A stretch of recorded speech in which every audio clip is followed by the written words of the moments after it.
നിക്കാഹിന്റെ മജ്‌ലിസ് സ്വർഗീയമായ അമലാണ്. പക്ഷെ നമ്മള് പ്രശ്നം നോക്കണങ്ങള്, നമ്മൾ എപ്പോഴെങ്കിലും വല്ല നിക്കാഹിനും പഠിച്ചോനെ ഇത് സ്വർഗത്തിലുള്ള ഒരു പരിപാടികൾ ഒന്ന് പോയി നോക്കട്ടെ എന്ന് കരുതിങ്ങാണ്ട് പോയിട്ടുണ്ടോ? ഇല്ല. ചെന്നീരെങ്കിൽ അബ്ദുറഹ്മാൻ എന്താ തോന്നുന്നത് എഴുതിയിട്ടല്ലേ പറയും. ചെന്നീരെങ്കിൽ റഹ്മാനായ അള്ളാഹുവിന് എന്താ തോന്നുന്നത് എനിക്ക് തോന്നുന്നു. സ്വർഗീയമായ അമലുകൾ നമുക്കൊരു വിലയില്ല. അതൊക്കെ അപ്പൊ അവിടെ ചെല്ലുമ്പോ ഇന്ത്യയിലൊക്കെ കാട്ടിങ്ങാണ്ട് കയറി കൂടാവാന്ന് നമ്മൾ പറഞ്ഞത്. അവിടെ ചെല്ലുമ്പോഴേ ഇന്ത്യയിലൊക്കെ കാറ്റിങ്ങാണ്ട് കയറി കൂടാൻ പറ്റിയിരിക്കാനെന്നാണ്. അങ്ങനെയുള്ള നിയമം പരിപാടിയിലാണ് നമ്മളുള്ളത്. അതൊന്നും പോരാ. സ്വർഗം എപ്പോഴും നമ്മുടെ ചിന്താ വിഷയമായിരിക്കണം.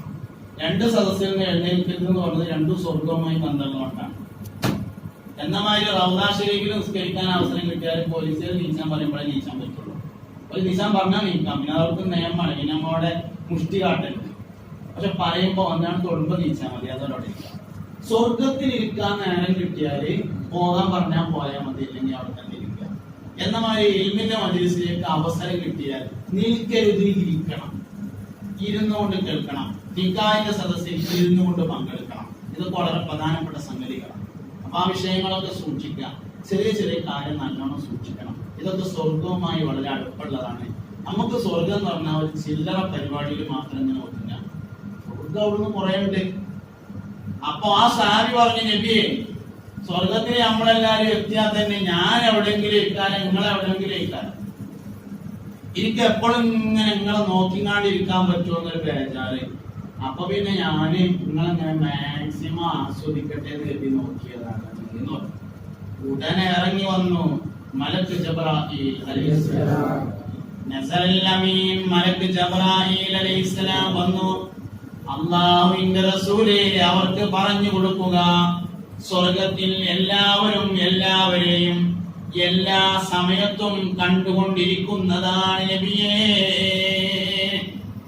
വിശാലാണ്, വിശാലമാണെങ്കിൽ എപ്പോ നോക്കിയാലും കാണും. നമ്മളെ ഗഫൂറിനെ കണ്ടിട്ട് കുറെ കാലമല്ലോ എല്ലാവർക്കും ഇങ്ങനെയൊക്കെ. ആരെങ്കിലും ഒരാളെ കാണണം തോന്നുമ്പോഴേക്ക് അവനും അവന്റെ കട്ടിലും കൂടി കാറ്റിൽ യാത്ര ചെയ്തെത്തുമെന്നാണ്. സ്വർഗത്തിന്റെ വലിയ പ്രത്യേകത എല്ലാവർക്കും ഓരോ കട്ടിലുണ്ടാവുന്നതാണ്. സ്ഥാനത്തിന്റെ അലങ്കാരമാണ് കട്ടിൽ എന്ന് പറഞ്ഞത്. പഴയകാലത്തെ മുദ്രസ്മാർക്കൊക്കെ ഉണ്ടാവും കട്ടിൽ. കട്ടിലിന്റെ വലിയ അലങ്കാരം. അപ്പൊ സ്വർഗത്തിന്റെ എല്ലാവർക്കും സൂറത്ത് യാസീനിലുണ്ട്,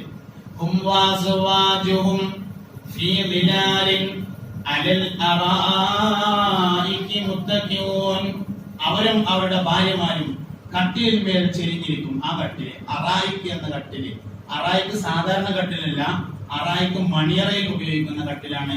അരീക്കത്ത് എന്നതിന്റെ ബഹുവചനമാണ് അറായിക്ക്.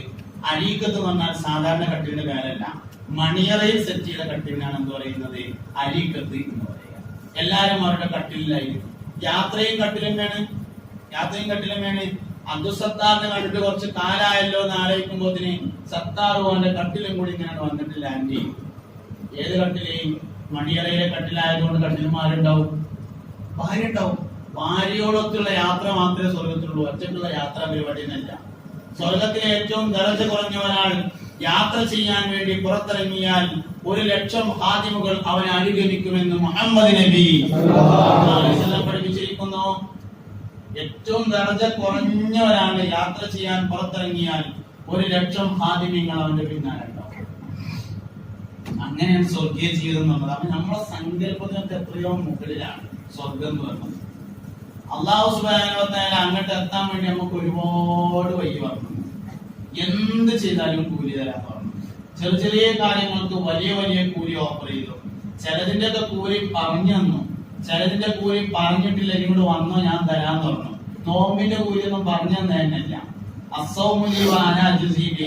നോൻപ് വെച്ചാണ്ടിട്ട് വന്നാ മതി, കൂലിയുടെ കണക്കൊന്നും നോക്കണ്ട എന്ന് പറഞ്ഞാൽ അതിന്റെ അർത്ഥം എന്താ, ബാക്കി എത്ര വേണ്ടി വെച്ചാൽ നമുക്ക് കൂട്ടിത്തരുന്നു, അതിച്ച് നോക്കേണ്ടവർ പോന്നാ മതി എന്നേ പറഞ്ഞു. നമ്മളെ നാളെ പത്താനാ പറഞ്ഞാൽ എന്താ അതിന്റെ അർത്ഥം, ബാക്കി തികയാത്ത എത്ര വെച്ചാൽ ഞാൻ അതൊന്നും തന്നോണ്ട്. ഇത് അവസാനം കൂട്ടാനുള്ളതാണ്. എത്രയാണോ കമ്മി ലയിച്ചാല് അത് നമ്മൾ എഴുതി തരാനാണ് അത് ബാക്കി വെച്ചിട്ടുള്ളത്. ബാക്കിയുള്ളതിന്റെ കൂലി പറഞ്ഞു തന്നിട്ടുണ്ട്. അതുകൊണ്ട് അല്ലാഹു സുബ്ഹാനഹു നമ്മൾ ആരും അല്ലാഹുവിന്റെ നരകത്തിൽ പഠിച്ചതല്ല. അത് നമ്മൾ ആദ്യം വിശ്വസിക്കണം. നമ്മളാരും അല്ലാഹുവിന്റെ നരകത്തിക്ക് വേണ്ടി പഠിച്ചതല്ല. നമ്മളെല്ലാവരെയും അല്ലാഹുവിന്റെ സ്വർഗത്തിന് വേണ്ടി പഠിച്ചിട്ടുള്ളതാണ്. ചെറിയ അമലുകൾ കൊണ്ട് അല്ലാഹുവിലേക്ക് അടുത്താൽ അല്ലാഹു നമുക്ക് തരും. സ്വർഗത്തേക്ക് പോകാൻ എന്തെങ്കിലും ഒരു യോഗ്യത നമുക്ക് ഉണ്ടായിരിക്കണം. നമ്മുടെ കൽബ് പറയണം ഞാൻ ഇങ്ങനെ ജീവിച്ചാൽ സ്വർഗത്തിൽ പോകും. നമ്മുടെ കൽബാണ് ആദ്യം പറയേണ്ടത്.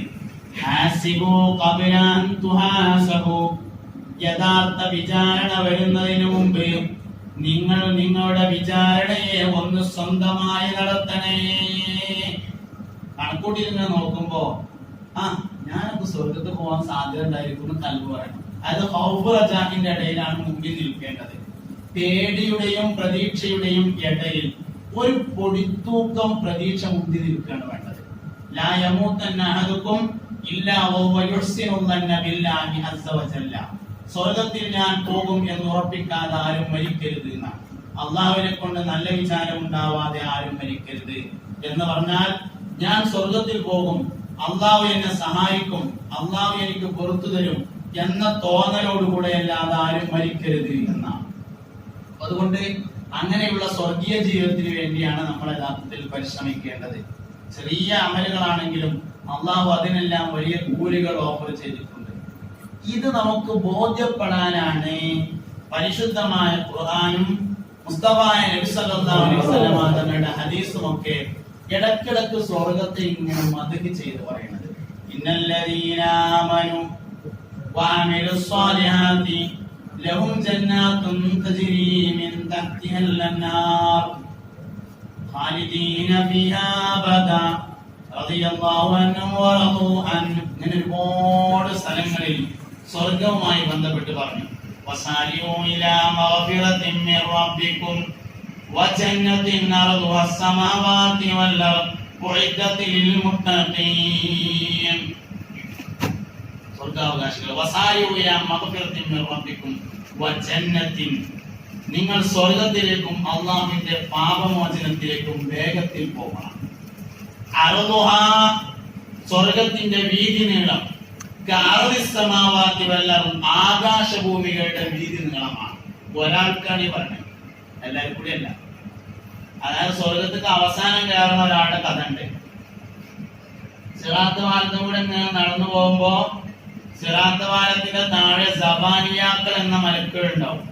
ഒരു കയ്യിലുള്ള ഒരു കുളത്താങ്കൂലോട് കാലുകൾ കൊളത്തുമ്പോ ഓൻ വലിച്ചിങ്ങാണ്ട് ഓടും. ആരെങ്കിലും വലിച്ചിട്ടും കൂടിയാവും. ഓടുമ്പോ അള്ളാഹുവിനെ ചോദിക്കും എവിടെ ചെങ്ങായിട്ട് ഓടുന്നതെന്ന് ചോദിക്കും. അപ്പൊ അവൻ പറയും ഞാൻ സ്വർഗത്തേക്ക് പോവാണെന്ന് പറയും. സ്വർഗത്തേക്ക് പോവാണ് അറിയും. അപ്പൊ എന്നാ പെയ്ക്കോന്ന് അറിയും. അങ്ങനെ അവൻ സ്വർഗത്ത് പോയിട്ട് ഇങ്ങനെ നോക്കുന്നതാണ്. അപ്പൊ സ്ഥലം കാണാനില്ല സ്വർഗത്തില്. അപ്പൊ അന്നാണ്ട് വന്നിട്ട് പറയും പഠിച്ചോനെ ഞാൻ കുടുങ്ങിയെന്നാ തോന്നുന്നത്, അതിൽ സ്ഥലം ഇല്ലല്ലോ. അപ്പൊ അള്ളാഹു പറയും മനുഷ്യ ആകാശഭൂമിയോളം സ്ഥലം അതിൽ നിനക്കായുണ്ട്, നീ പെയ്ക്കോ. അപ്പൊ അവൻ ചെന്നിട്ട് അവന്റെ സ്ഥലങ്ങൾ തെരഞ്ഞു പിടിച്ചിട്ട് പാർക്കും. അപ്പൊ ആകാശഭൂമിയുടെ അത്രയാണ് സ്വർഗത്തിന്റെ വിശാലത എന്ന് പറഞ്ഞാൽ എല്ലാവരും കൂടിയല്ല, ഒരാൾക്കാണ്. എന്ന് പറഞ്ഞോടത്ത് അവരും അവരുടെ ഭാര്യമാരും മരത്തിന്റെ ചോട്ടിലിരിക്കുന്നു പറഞ്ഞോടത്ത് മരം വിശദീകരിക്കുന്നുണ്ട്. സ്വർഗത്തിലെ മരം, സ്വർഗത്തിലെ മരം എന്ന് പറഞ്ഞാൽ എന്താ? സ്വർഗത്തിലെ ഒരു മരം അതിന്റെ താഴ്ഭാഗത്തിലൂടെ കുതിരപ്പടയാളി കുതിരയെ ഓടിച്ചാൽ 70,000 കൊല്ലം ഓടുമ്പോഴാണ് ആ മരത്തിന്റെ നിഴൽ മുറിച്ചു കിടക്കാൻ കഴിയുക.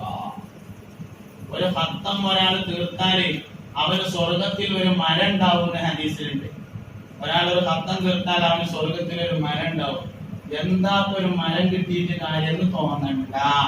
ഒരു മരം എന്ന് പറഞ്ഞാല് കുതിരപ്പടയാളി അവന്റെ കുതിരയെ 70,000 കൊല്ലം ഓടിക്കുമ്പോഴാണ് നേര് മുറിച്ചെടുക്കാൻ പറ്റുക. 3000 ബംഗ്ലാവ് ഉണ്ടാക്കിയൊരു സ്ഥലം ബാക്കിയേക്കാം. നമുക്കൊരു മരം പോരെ. പിന്നെ വേറൊരു സംഗതി, സ്വർഗത്തിന്റെ നടുക്ക് ഒരു വഴി, ഒരു മരം ഉണ്ടായിട്ട് എന്താ കാര്യം? വഴിയില്ലാതെ എന്ന് നമുക്ക് തോന്നും. ഈ വഴിയുടെ പ്രശ്നമൊക്കെ ഇവിടെ ഉള്ളൂ, അവിടെ ആയാതി പ്രശ്നമൊന്നുമില്ല. വഴിന് തിരക്കൂടലൊക്കെ ഇവിടുത്തെ പരിപാടിയാണ്. അവിടെ വഴിന് പ്രശ്നമാക്കണ്ട. അതിലെത്തിയിട്ട് സ്വർഗത്തിലെ മരം വേണ്ടാന്ന് തീരുമാനിക്കണ്ട. ഒരു മരം കിട്ടിയാൽ മതി, അതിന്റെ ഇഷ്ടം പോലെ കിട്ടണം എന്ന് മാത്രം. അതിന്റെ ഒരു അവസാനത്തെ യോഗ്യതെങ്കിലും നമുക്ക് ഉണ്ടാവണം. അപ്പൊ സ്വർഗം നമുക്ക് വേണ്ടിയാണ് അള്ളാഹു പഠിച്ചത്. വാങ്ങിയ ഞാൻ അടങ്ങൂ എന്ന് തീരുമാനിച്ചാൽ അവൻ വാങ്ങിയിരിക്കും. അള്ളാഹു തൗഫീഖ് ചെയ്യട്ടെ. നമ്മളെല്ലാരും അള്ളാഹു തആല അവന്റെ ജന്നാത്തുൽ ഫിർദൗസിൽ ഒരുമിച്ച് കൂട്ടിത്തരട്ടെ. അതിനാണ് ഈ പരിപാടിയൊക്കെ, സ്വർഗത്തിൽ പോകാൻ. സ്വർഗത്തിൽ ഒരുമിച്ച് കൂടാനാണ് ഈ പരിപാടി. എല്ലാ പരിപാടികളും അങ്ങനെയാണ്. അപ്പൊ അമലുകളെ കൊണ്ട് സ്വർഗത്തെ ലക്ഷ്യമാക്കുക, സ്വർഗത്തെ നിയത്ത് ചെയ്യുക, സ്വർഗത്തിൽ പോകണം എന്ന് ആഗ്രഹിക്കുക. സ്വർഗം എപ്പോഴും ചിന്താ വിഷയമായി മാറുക. എപ്പോഴും അതിനെക്കുറിച്ച് ഇങ്ങനെ ആഗ്രഹിച്ചും ആലോചിച്ചും അതിലേക്ക് വേണ്ട അമലുകൾ ചെയ്തുകൊണ്ട് നമ്മൾ ഒരുങ്ങുക. അല്ലാഹു റബ്ബുൽ തൗഫീഖ് നൽകട്ടെ.